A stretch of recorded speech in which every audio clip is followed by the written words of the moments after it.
saluons, chers frères et sœurs dans le Seigneur. C'est une très bonne occasion pour nous de vous annoncer la parole de Dieu. Et ce jour, nous allons parler d'un thème aussi important que nous allons intituler « Dieu voudrait compter sur toi ». Alléluia. Bien souvent, nous avons l'habitude de prêcher des paroles sur le thème « Compte sur Dieu, aie confiance en Dieu ». Mais aujourd'hui, la tendance sera renversée et nous allons plutôt parler de la confiance que Dieu met en toi, toi son Créateur. Et donc nous allons parcourir ce thème avec de petits versets que nous allons lire au fur et à mesure. Nous allons commencer par Genèse 1, verset 27. Nous lirons également Genèse 2, verset 1 à 3 et le verset 15. Et nous allons continuer ainsi de suite. Dans le premier verset que nous allons lire, Genèse 1, verset 27, il est écrit « Dieu créa l'homme à son image. À l'image de Dieu, il le créa. Il les créa homme et femme. » Dans le deuxième verset, il est écrit ceci. « Ainsi fut achevé le ciel et la terre et tout leur déploiement. Le septième jour, Dieu avait achevé l'œuvre qu'il avait faite. Il se repose le septième jour de toute l'œuvre qu'il a faite. Et Dieu bénit le septième jour. Il le sanctifia puisque ce jour-là, il se reposa de toute œuvre de création qu'il a faite. » Dans Genèse 2, verset 15, ce qui est l'objet véritablement de notre prédication, le Seigneur Dieu prit l'homme et le conduisit dans le jardin d'Éden pour qu'il le travaille et le garde. Dieu, ayant fini son ouvrage, fit confiance à l'homme qu'il a créé et lui confia la garde de sa création afin qu'il puisse l'administrer, afin qu'il puisse l'organiser, afin qu'il puisse le pérenniser. Nous connaissons tous la suite de l'histoire de la création. Dieu comptait tellement sur l'homme et la femme, mais au finish, il a été déçu. Mais béni soit Dieu, celui-là qui ne se lasse point de nous faire du bien et qui voudrait compter toujours sur l'homme pour son œuvre. Chers frères et sœurs dans le Seigneur, c'est pourquoi, toi qui m'écoutes, Dieu t'a choisi depuis le sein maternel pour une œuvre bien précise dans ce monde et pour faire de tous les hommes ses disciples. Il dit dans Jérémie 1, verset 5, ceci. « Avant que tu fusses formé dans le ventre de ta mère, je te connaissais. Et avant que tu fusses sorti du sein, je t'avais consacré.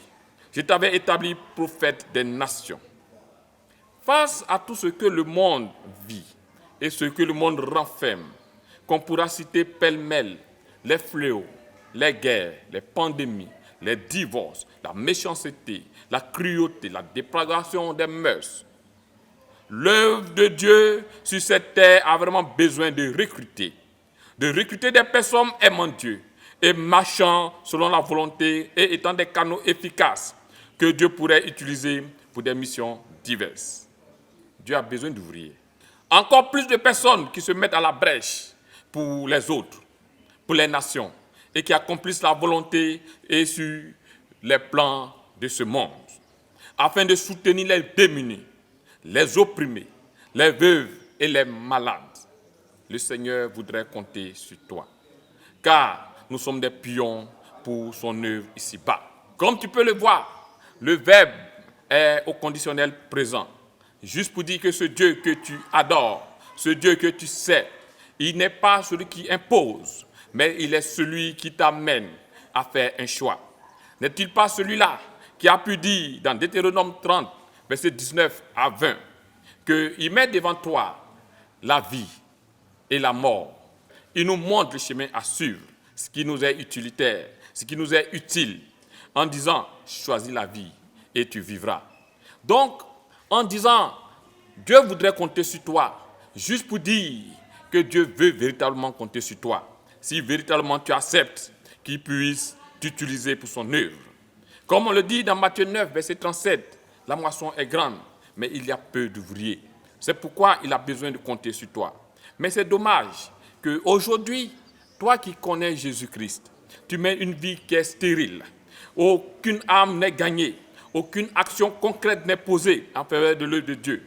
Tu n'as pas assez de temps pour les choses de Dieu. À peine tu arrives à marcher correctement avec Dieu. Encore d'autres, ils sont pris véritablement par les soucis de ce monde. Ils ne parlent même plus de Jésus-Christ à personne, pendant qu'ils savent très bien que sans Jésus-Christ, il n'y a point de salut. C'est pourquoi Dieu voudrait compter sur toi pour le faire. Tu penses tellement à toi seul et que tu as oublié que d'autres ont besoin de toi. Que Dieu veut t'utiliser pour faire des choses importantes dans la vie de plusieurs.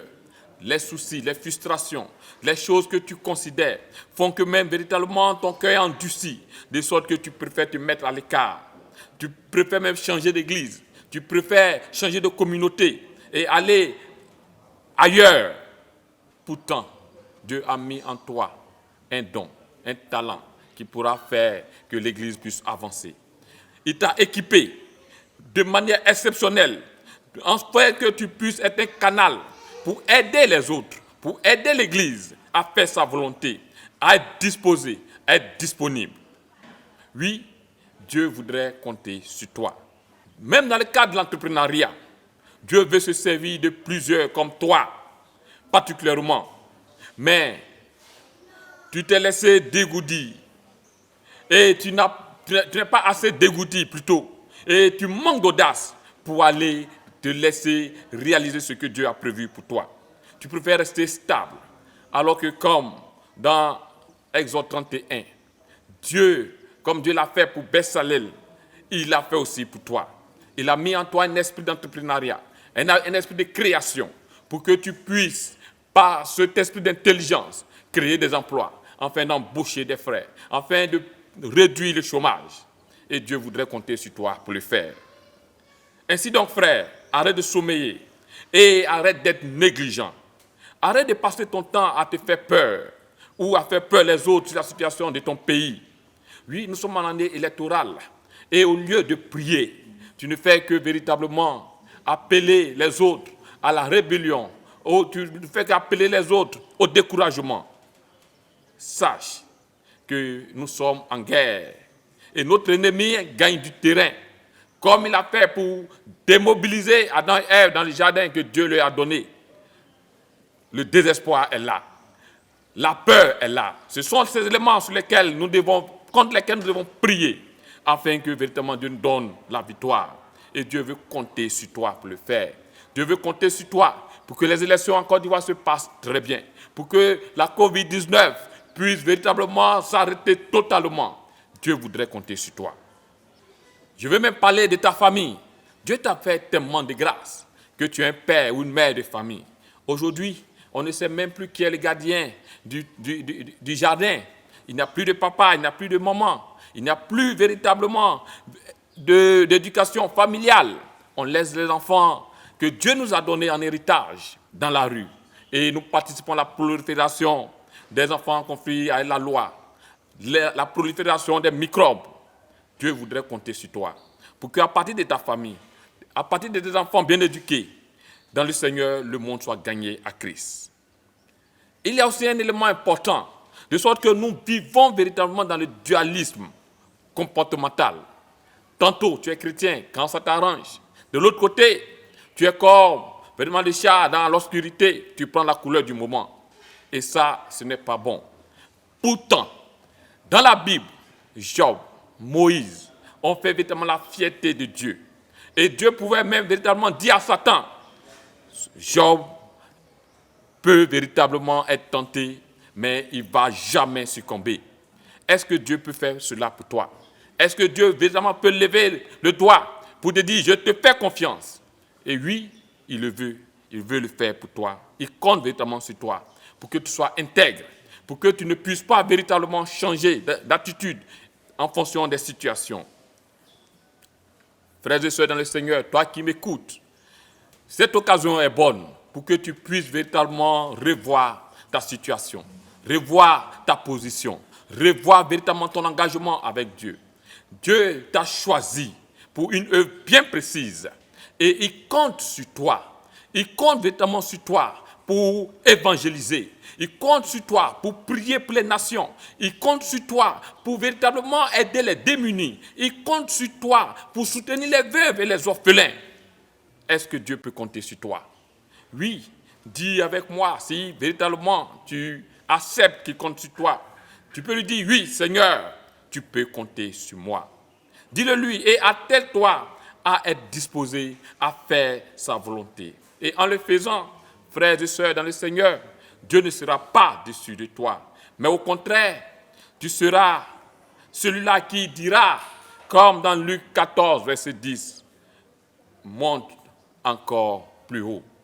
Frère, il est important que tu puisses véritablement reconsidérer ta voie et savoir que Dieu peut compter sur toi. Amen.